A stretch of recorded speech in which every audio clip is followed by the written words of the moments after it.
আচ্ছা খেয়াল করেন, আমরা ইলাস্ট্রেটর চালাইলাম। আমাদের এখানে প্রথমত বলা ছিল এই ডিজাইনটা করার ক্ষেত্রে 2000 পিক্সেল একটা আর্টবোর্ড নিতে হবে। এটা নিতে হবে কোথা থেকে? ওয়েব সেকশন থেকে।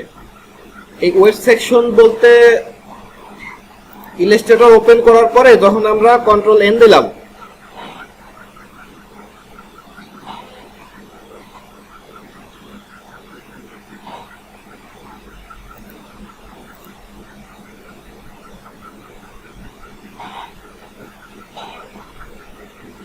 আচ্ছা এই যে উপরে যে ট্যাবটা দেখতেছেন না, এগুলা সেভ, মোবাইল, ওয়েব, তাই না?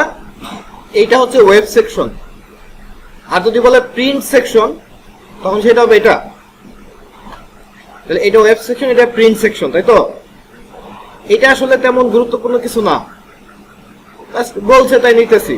ওয়েব ওয়েব দিলে এখানে দেখেন অটোমেটিক পিক্সেল চলে আসে, কারণ ওয়েবের মাপগুলো সবসময় পিক্সেলেই সাধারণত হয়,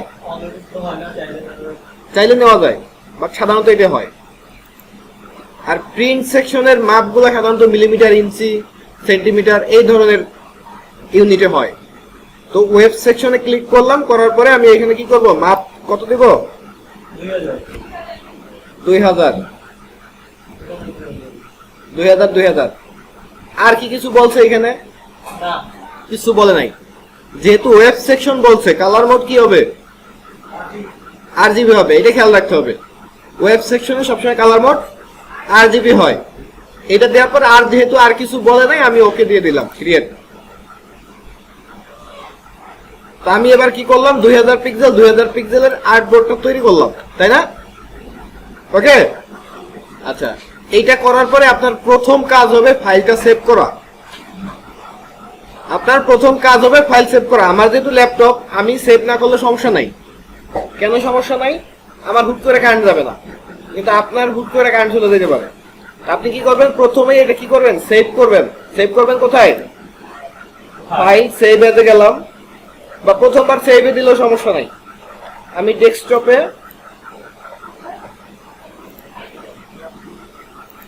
ডেস্কটপে আমার একটা ফোল্ডার আগে থেকে থাকার কথা নাকি? যখন আমি ওয়ার্ডের কাজ করব তখন আগে থেকে একটা ফোল্ডার থাকবে, তাই না?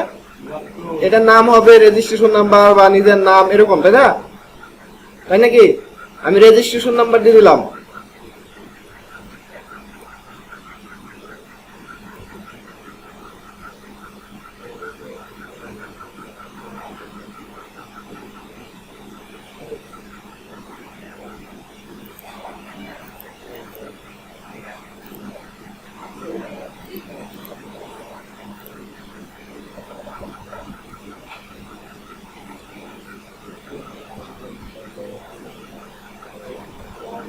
আচ্ছা এটা আমি একটা ডেমো রেজিস্ট্রেশন নাম্বার দিছি। আপনাদের রেজিস্ট্রেশন নাম্বার এরকমটা হবে, REG ICT GD L3, তারপরে 6টা সংখ্যা থাকবে। এই 6টা সংখ্যা আপনার সবার আলাদা আলাদা হবে, ঠিক আছে?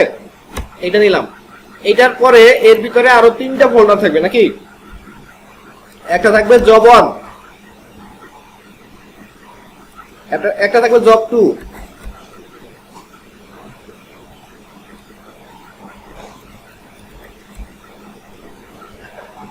এখন আমি এই ফাইলটা কোন জায়গায় সেভ করব? জব 2 এর ভিতরে, কারণ এটা হচ্ছে আমার 2 নম্বর জব। এটার ভিতরে আমি একটা নাম দিব। এটা দেখেন এখানে কিছু বলা আছে কিনা সেভের জন্য। Export and save as copy, এটা সেভ করতে বলছে, ওকে। কিন্তু কি নামে বলছে তা কিন্তু এখানে কিছু নাই। তো আমার কি করতে হবে? যে কোনো একটা নামে আমি সেভ করতে পারবো, তাই না? নাম দিবেন একটা, নাইলে আপনি ফাইল কোনটার ভিতর কি রাখছেন তা বুঝতে পারবেন না। যেমন এখানে আমার কি আছে? এটা লোগো আছে, তাই না? গোল্ডেন ইনফোটেকের লোগো। তাহলে আমি এই ফাইলটার নাম যদি দেই গোল্ডেন ইনফোটেক লোগো, তাহলে তো আমি সহজেই বুঝতে পারবো যে এটার ভিতর লোগোটা আছে, তাই না?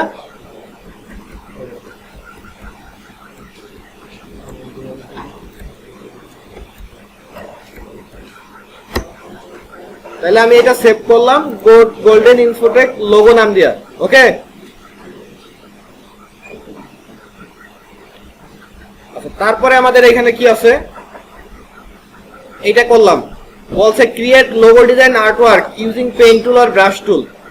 তারপর বলছে apply colour as per client requirement. আচ্ছা, এই যে ক্লায়েন্ট রিকোয়ারমেন্ট যে কালার দুটো আমি নিয়ে নেই। কি কালার আছে? এই একটা কালার আছে, এই একটা কালার আছে, তাই না? ঠিক আছে, এই কালার 222043, আমি এই কালারটা কিভাবে নিব? এখানে একটা বক্স রাখবো,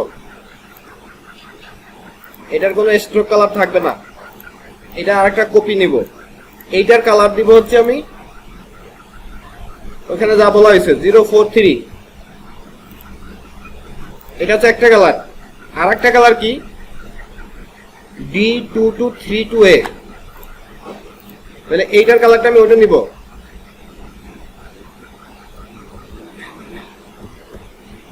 ঠিক আছে, ওকে, এটা হচ্ছে অন্য আরেকটা কালার। এই দুইটা কালার দিয়ে আমাকে লোগোটা ডিজাইন করতে হবে। ঠিক আছে, ওকে, কালার করে যে এখানে বলা আছে।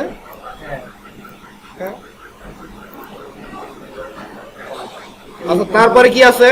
ইউজ ফন্ট নেম, লিখতে বলছে এই ফন্টে, তাই না? আচ্ছা, তাহলে আমরা এবার লোগোটা ডিজাইন করি। দেখেন লোগোটা একটু খেয়াল করেন, এটার কিন্তু কোনো সাইজ নাই। সাইজ আছে? এটার কোনো সাইজ নাই, আপনারা এইভাবে বানাইতে পারলেই হইলো। আচ্ছা, প্রথমত আমরা দেখেন এখানে দুটো ইলিপস নিব। এখানে বলছে পেইন্ট অর ব্রাশ টুল, যদি কেউ করতে পারেন ভালো করেন, সমস্যা নাই। আর যদি বোঝেন যে ইলিপস দিয়ে ভালো হবে তো ইলিপস দিয়ে করেন, সমস্যা নেই কোনো। ওকে, আচ্ছা, এই ইলিপস দুইটা নিব আমরা। ইলিপস নিতে পারবো না?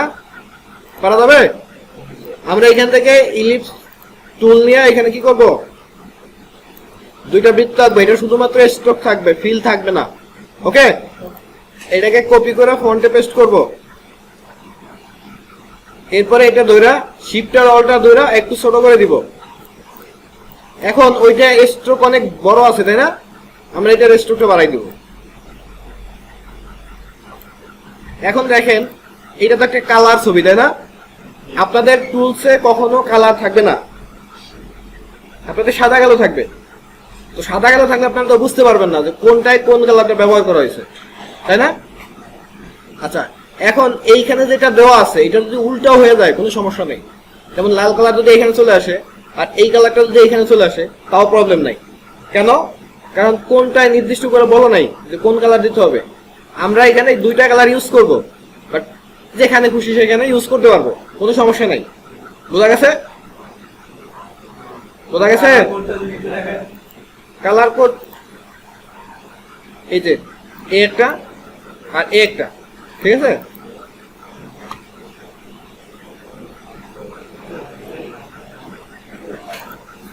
আচ্ছা, তারপরে দেখেন এইখানে এই বরাবর কাটা আছে না? এইখানে কাটা আছে না? এখানে এই যে এটা আমরা কিভাবে করতে পারি? দুটো লাইন নিয়ে করা যায়। তাহলে আমরা কি করবো? এখানে একটা লাইন টেনে দিলাম, আবার এইটার ঠিক মাঝখানে এখানে একটা লাইন টেনে দিলাম। লাইন টানার পরে কি করবো? এই সবগুলো সিলেক্ট করব। করার পরে আমরা শেপ বিল্ডার ধরবো। ধরার পরে কি হবে? অল্টার চাইবে, বাইরের অংশটুকু কেটে দিব নাকি? ওকে, এখন এইখানে কিন্তু ফাঁকা আছে, ফাঁকা না? এইটা আমরা ডিরেক্ট সিলেকশন টুল দিয়ে এইভাবে ধরবো, এইভাবে ধরে ডিলেট চাপ দেবো, তাহলে এটা কেটে যাবে। দেখেন হয়েছে না? ঠিক আছে কি না? এখন এই শেপটা এদিকে একটু বাড়তি আছে। ওকে, এই যে এখানে এই অংশটুকু আমাদের দিতে হবে। তো কিভাবে দিব? এটা পেন টুল দিয়ে দেওয়া যায়। তো পেন টুল দিয়ে প্রথমত এখানে একটা ক্লিক করবেন, তারপরে শিফট চাপে ধরে দিলে একেবারে সোজা হবে। এখানে দিলাম, এখানে দিলাম। ওকে, এখন এই জায়গায় বৃত্তটা হবে। এটা কিন্তু একটা ইলিপস নিয়ে করবেন নাকি? এটার স্ট্রোক দরকার নাই, এটা হচ্ছে ফিল কালার রাখবেন। আর আইড্রো পার দিয়ে আমি এই কালারটা দিয়ে দিলাম।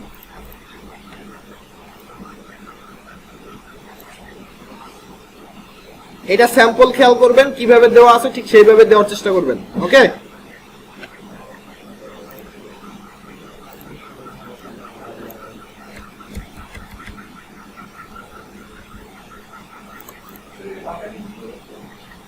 ডিরেক্ট সিলেকশন টুল দিয়ে শুধুমাত্র এইটুকু সিলেক্ট করছি, করার পরে এটা এদিকে চাপাই দিচ্ছি। ঠিক আছে? আচ্ছা, এখন কি কাজ হবে? এইখানে লিখতে হবে, কি লিখতে হবে? গোল্ডেন ইনফোটেক এটা লিখতে হবে, এবং ডোন্ট লিভ ওয়ার্ক উইথাউট ডন। আপনি কাজ শেষ না করে কি কাজ ছাড়বেন না। আচ্ছা, এই লেখা দুটো এখানে দিতে হবে। তো এখানে লেখার জন্য আমাকে ফন্ট কোনটা হবে এটা বলে দিচ্ছে, একটা ফন্ট আর একটা ফন্ট, এই দুইটা ফন্ট দিয়ে আমার করতে হবে নাকি? আচ্ছা, তো আমি প্রথমত এই লেখাটা লিখি এখানে। সাইজ দেয় না স্যার, ঠিক আছে? ফন্ট সাইজ তো দেয় না। না, সাইজ লাগবে না তো। এখানে লেখাটা লিখতেছি, লেখা লিখবো কোন টুল দিয়া? টাইপ টুল দিয়া নাকি?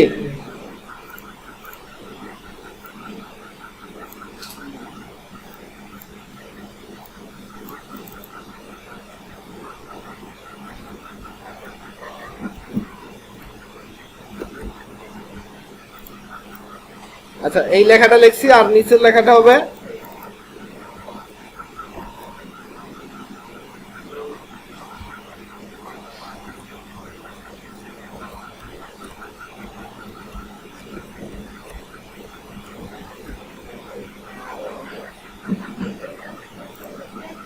আচ্ছা, এখন এই প্রথম যে ফন্টটা এটাকে আমরা এটা দিয়ে দেবো অ্যাজোনিক্স।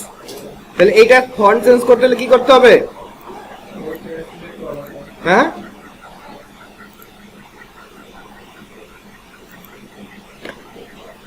ক্যারেক্টার এখান থেকে আমরা কি করব? ওটা সার্চ করব, এই যে এটা দিয়ে দেব। আর এটা কি?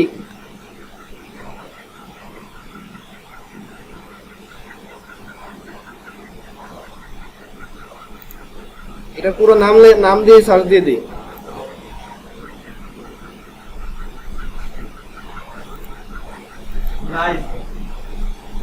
নাই,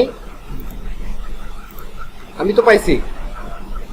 আপনাদের প্রত্যেকের পিসিতে হয়তো বা ফন্ট দেওয়া আছে, ফন্ট গুলো ইনস্টল করে নেবেন।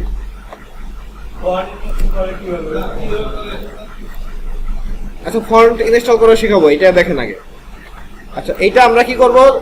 যতটুকু লাগে অতটুকু ছোট বানাই, সুন্দরভাবে সাজাই বসাই দিব।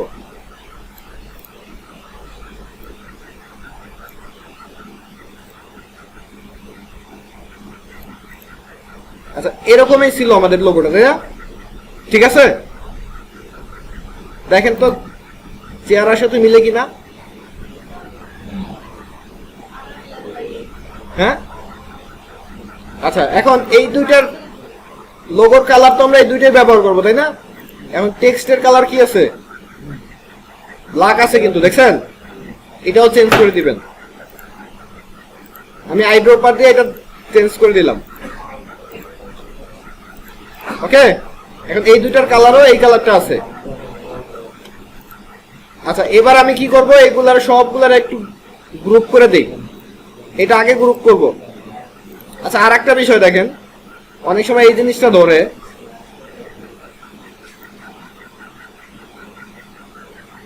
এটা কি সোজা হইলো? ছোট আছে না? এটাও অনেক আছে সরকে এটা ধরতে দেখছি যে এরকমটা করে, যে এটা সোজা হয় নাই কেন। তাহলে এইটা সোজা আমরা কিভাবে করব? কিভাবে বাড়াবো? কোন দুই কোণা?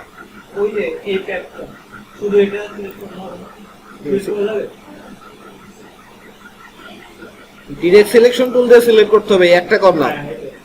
করার পরে কি করতে হবে? উপরে টান দিবেন, এই আসলো, তাই না? এবার দেখেন এইখানের যে এটা, এইখানে একটু কমে গেছে, খেয়াল করা যায়? এখানে যে গ্যাপ, এইখানের গ্যাপটা সমান না, এই জন্য আপনি হালকা করে এটা একটু এদিকে টানে দিবেন, যাতে কি হয়? গ্যাপটা সমান হয়।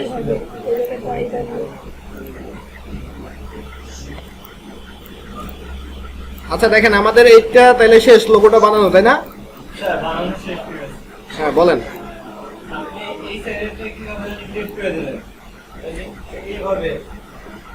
কোনটা?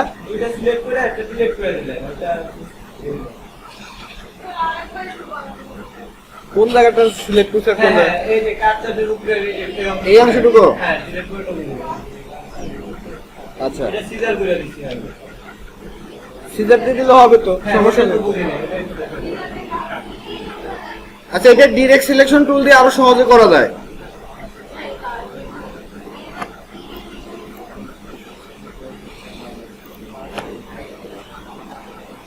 আচ্ছা, দেখাচ্ছি আমি, এটা একটু শেষ করি।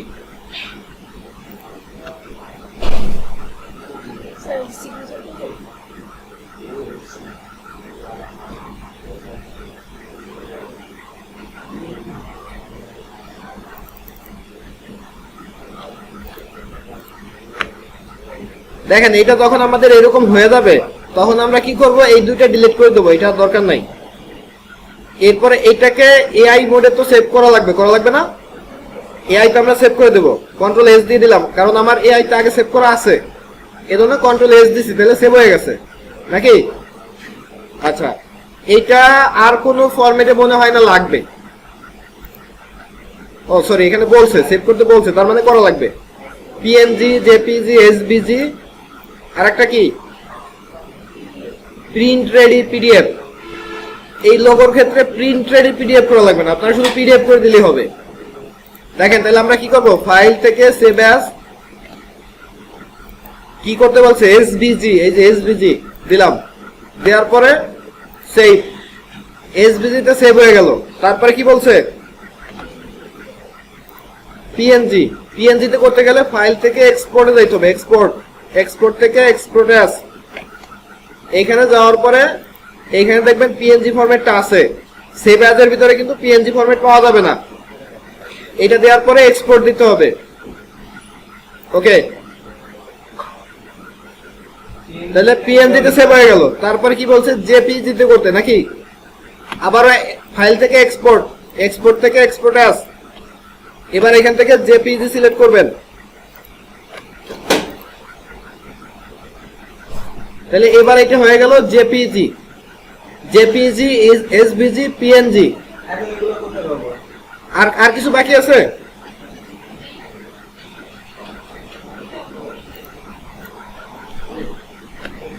আচ্ছা, আর একটা ফরম্যাট বলছে পিডিএফ, তাই না? পিডিএফটা আপনারা সেভ অ্যাজ এর ভিতরে পাবেন, এখানে যাওয়ার পরে পিডিএফ, অ্যাডোবি পিডিএফ, এটা দিবেন, দেওয়ার পরে সেভ ক্লিক করবেন। আর কোনো ফরম্যাট বাকি আছে? স্যার, সবগুলো কি একটা একটা করে সেভ হ্যাঁ হ্যাঁ, ফাইলে? একটা একটা করে সেভ হবে। দেখেন, PNG, JPG, SBG, print ready PDF সবগুলো আমরা করছি, তাই না? ও, আর একটা বাকি আছে, ইপিএস ফরম্যাট। ইপিএস ও ফাইল থেকে সেভ অ্যাজে যাবেন, তারপরে এইখান থেকে ইপিএস সিলেক্ট করে দিবেন, দেওয়ার পরে সেভ, তাহলে আমাদের সবগুলো সেভ হয়ে গেল। হ্যাঁ বলেন, এটা মাঝখানে আছে, আপনার নাম আছে কিন্তু মাঝখানে। কোনটা মাঝখানে? এটা গ্রুপ করবেন, গ্রুপ করার পরে এখানে এটা দিবেন, এটা দিবেন, অ্যালাইন, মনে আছে? জি। এটা করে একেবারে মাঝখানে দিবেন, তাইলে তো হয়ে গেল।